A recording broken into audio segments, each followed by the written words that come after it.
히브리서 4장 1절부터 7절까지.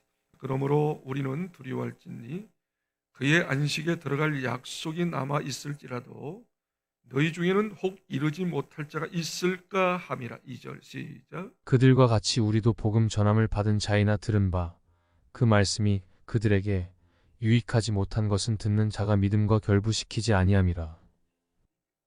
이미 믿는 우리들은 저 안식에 들어가는도다. 그가 말씀하신 바와 같으니 내가 노하여 맹세한 바와 같이 그들이 내 안식에 들어오지 못하리라 하셨다 하였으나 세상을 창조할 때부터 그 일이 이루어졌느니라. 4절. 제7일에 관하여는 어딘가에 이렇게 일렀으되 하나님은 제7일에 그의 모든 일을 쉬셨다 하였으며 또다시 거기에 그들이 내 안식에 들어오지 못하리라 하였으니. 시작. 그러면 거기에 들어갈 자들이 남아 있거니와 복음 전함을 먼저 받은 자들은 순종하지 아니함으로 말미암아 들어가지 못하였으므로. 7절 같이 읽겠습니다. 시작. 오랜 후에 다윗의 글에 다시 어느 날을 정하여 오늘이라고 미리 말같이 일렀으되 오늘 너희가 그의 음성을 듣거든 너희 마음을 완고하게 하지 말라 하였나니. 12절 한 절 더 읽겠습니다. 12절 시작. 하나님의 말씀은 살아있고 활력이 있어 좌우의 날선 어떤 것보다 예리하여 혼과 영과 및 관절과 골소를 찔러 쪼기까지 하며 또 마음의 생각과 뜻을 판단하나니. 아멘. 계속적으로 이제 원망에 대해서 지금 제가 이야기하고 있어요. 원망에 대해서. 이스라엘 백성들이 말입니다. 애굽에서 430년 동안 400년 이상을 종살이 했어요. 애굽의 문화에 애굽의 여러 가지 스타일이 완전히 굳어졌어요. 이게 애굽이라고 하는 세속이야. 세상적인 마귀적인 거죠. 그러니까 애굽에서 이제 완전히 400년 정도 이상 살다 보니까 굳어지고 완전히 세상적으로 자기 중심으로 굳어지고 세상 문화에 완전히 젖어 있는 거예요. 습관화된 거예요. 그렇지만 하나님께서 어떻게 해요? 그런 죄인을, 그런 못난 인간들을, 애굽에 있는 이스라엘 백성들을 예수 그리스도의 그 어린 양의 피로 구원했잖아요. 죄 용서해 주셨잖아요. 하나님 자녀 온전히 삼아 주셨잖아요. 그리고 홍해를 통해서 침례받고 새 사람이라고 하는 것을 드러냈어요. 신앙생활 하도록 했습니다. 그리고 그들의 목표는 광야가 아니고 가나안 땅, 젖과 꿀이 흐르는 가나안 땅. 가나안 땅을 주고자 하는 하나님의 그런 비전과 그런 약속이 있었어요. 그 약속을 부여잡고 이스라엘 백성들이 광야 생활을 시작합니다. 틀림없이 출애굽기 3장 7절과 8절에 내가 애굽에 있는 이스라엘 백성들을, 나의 백성들을 구원하여 반드시 가나안 땅, 젖과 꿀이 흐르는 가나안 땅에 들어가도록 할 것이다. 반드시 이르게 할 것이다. 약속 하나님께서 틀림없이 하셨고 모세를 통해서 이스라엘 백성에게 수도 없이 기가 닳도록 너희들은 광야에 살 것이 아니야. 너희들은 반드시 가나안 땅에 들어가. 하나님께서 준비된 젖과 꿀이 흐르는 모든 것을 받아 누릴 수 있는 복의 사람이야. 보통 사람이 아니야. 하나님의 자녀야. 복을 누릴 사람이야. 그러니 어떤 어려움이 있어도 잘 극복하려무나 하면서 신신당부 시간이 들지다마 모세를 통해서 하나님의 약속을 이야기를 했어요. 들었어요. 그런데 홍해 전부터 시작해서 홍해에 막 넘실거리면서 뒤에서는 애국 군대가 막 쳐들어오고 도저히 홍해를 건너갈 수 없어요. 위기에 닥쳤을 때 이스라엘 백성이 어떻게 했습니까? 딱 한 것이 원망했다고 그랬어요. 하여튼 시건건 자기 마음에 안 맞으면 그냥 나오는 것이 원망이야. 네 탓이라 그래. 왜 여기까지 인도했느냐 그거야. 왜 여기서 우리를 죽이려고 하느냐 하면 그게 왜 원망이 드러냈느냐 하면 바로 이 이스라엘 백성이 애굽에서 400년 동안 계속 억압당했잖아요. 그래서 상처가 있어. 피의식이 있어. 그래서 어떻게 해요? 그냥 불만, 불평이 가득했어요. 그래서 노동질하고 어렵고 힘드니까 항상 그 가운데서도 원망, 불평이 잦았던 거예요. 그게 자동적으로 마음속에 심어져 있던 거죠. 자, 그러면 결정적으로 그러면 이스라엘 백성들이 물론 마음에 원한도 있었고 열등의식과 피의식과 그러나 한 맺힘이 있어서 나오는 것은 틀림없이 나오지만 나오는 이유가 결정적인 이유가 뭐냐면 그런 것도 있지만 그토록 하나님께서 모세에게 이야기하고 모세가 이스라엘에게 이야기했던 약속, 하나님의 언약을 망각한 거예요. 자, 그래서 오늘 본문의 말씀은 이렇게 이야기합니다. 이스라엘 백성이 광야에서 있었던 이야기를 이야기하면서 놀란 무서운 아주 두려운 경각심을 가지고 있는 말씀을 주시는데 4장 2절 한번 보세요. 그들과 같이 우리도 복음 전함을 받은 자이나 들은 바 그 말씀이 그들에게 유익하지 못하는 것은 듣는 자가 믿음과 결부시키지 아니함이라. 그들이 그토록 많이 들었어요. 모세를 통해서 하나님의 약속. 너희들은 광야에서 그냥 힘들게 고난하게 살다가 끝나는 게 아니야. 그건 과정이야. 다 패스할 거야. 너희들의 정착점은 가나안 땅이다. 틀림없이 줄 것이다. 그걸 바라보고 어려움을 그 약속 부여잡고 승리하거라 했건만 그들은 하나님 말씀을 듣긴 들었네. 하나님의 약속을 듣긴 들었는데 아주 정말 잘못된 것이 뭐냐면 거기서 한번 잘 보세요. 2절.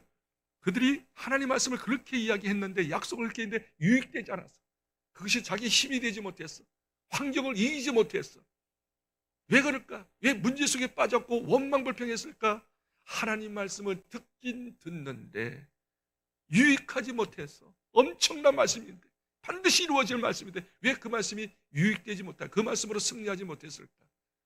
결정적인 것은 마지막 부분에 이렇게 이야기합니다. 듣는 자가 듣긴 듣는데 믿음과 결부시키지 아니하라.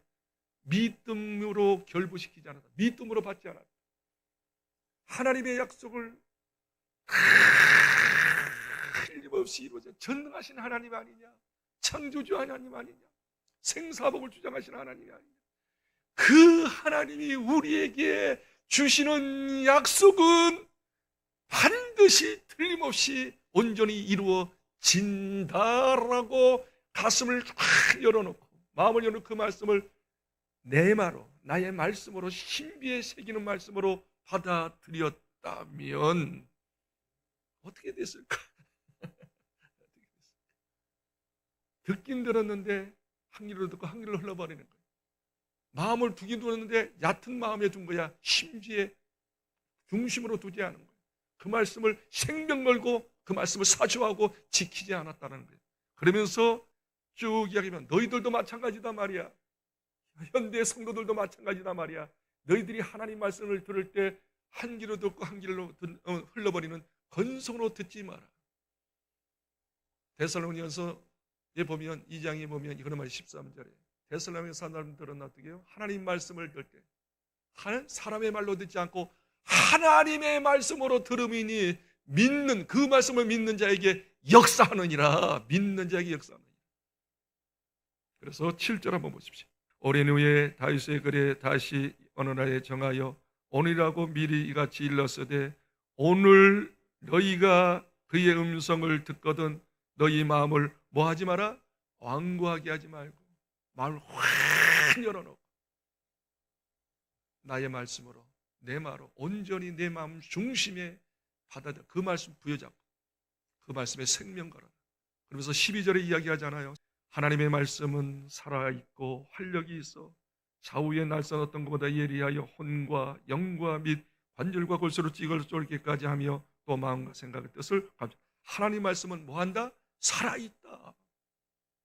운행한다. 그대로 역사가 이루어진다. 성취가 된다. 하루에도 여러 가지 사건 사고가 일어납니다. 이런 환경 속에서 여러분이 이 말씀 붙잡지 않으면 말씀 부여잡지 않으면 이 말씀에 생명 걸지 않으면 이 말씀 가지고 어떻게 믿음으로 전진하지 않으면 다 마음이 흔들려서 두려움과 걱정 속에 살 수밖에 없습니다. 하나님 말씀 살아 역사하는 말씀인 것을 다시 한번 확실히 믿으시길 바랍니다.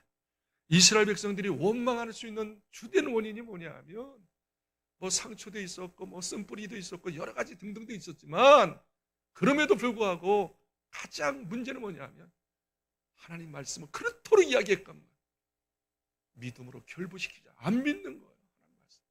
믿음은 승리하는데 할렐루야.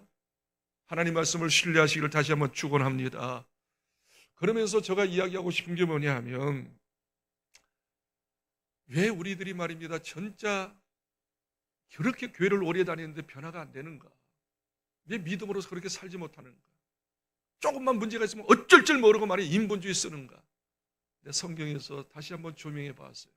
한번 들어보시기 바랍니다. 디모데 전서 6장 3절을 보세요. 누구든지 다른 교훈을 하며 바른 말 곧 우리 주 예수 그리스도의 말씀과 경건에 관한 교훈을 따르지 아니하며 4절입니다.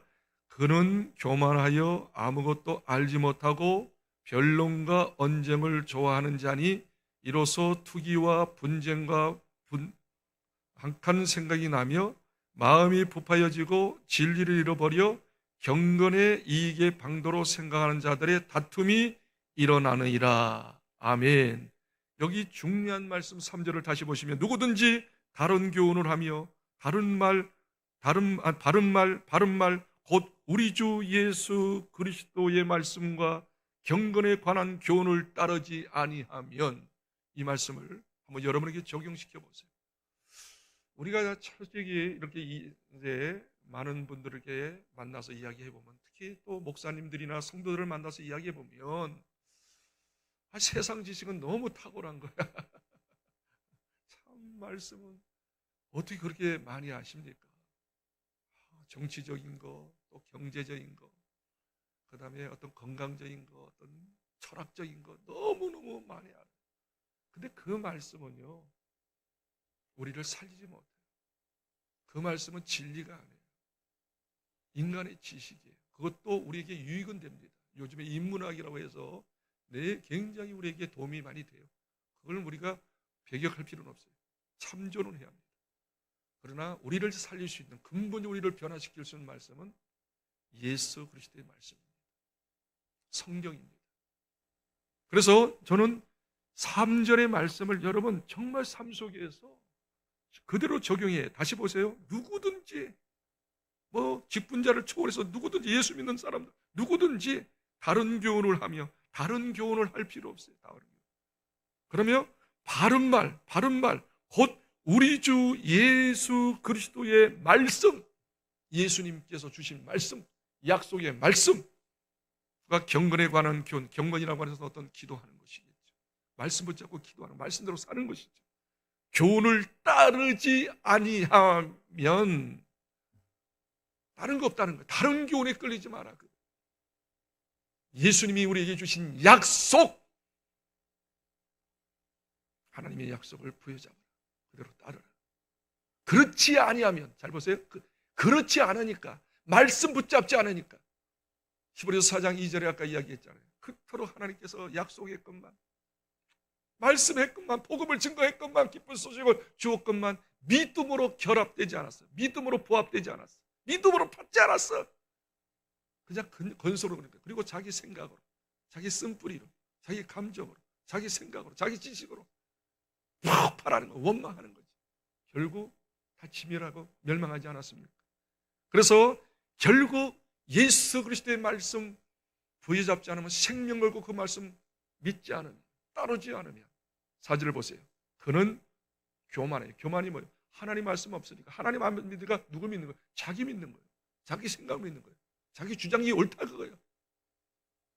아무것도 알지 못하고, 아무것도 하지 않고, 그 다음에 나오는 게 뭐예요? 자기끼리 드러나는 게 변론 나오고요, 언쟁 좋아하고요, 투기가 나오고요, 분쟁이 나오고요, 비방이 나오고요, 악한 생각이 나서 5절 마음이 부패해지고 진리를 잃어버려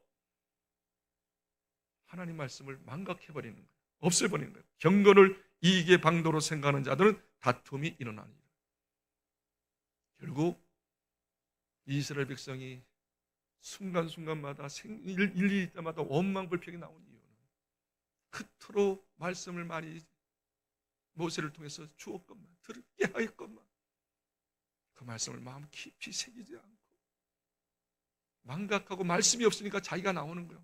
자기 생각이 나오고, 자기 주장이 나오고, 자기 느낌이 나오는 거예요. 그래서 결국 그들은 광야에서 하나님의 약속 가나안 땅의 축복을 받아 누리지 못하고 광야에서 진멸할 수밖에 없어요. 저는 확실히 믿습니다. 여러분이 하나님 말씀 부여잡고요, 믿음으로 한번 전진해 보세요. 반드시 책임져 주십니다. 증거로 주십니다. 오늘부터 정말 하나님 말씀을 하나님 말씀답게 데살로니가 성도들처럼 베리아 성도들처럼 진짜 그 말씀을 마음속에 심지에 두고 그 말씀에 생명 걸고 믿음으로 살고 그 말씀 부여잡고 기도하고 승리하시기를 주의 이름으로 축복합니다.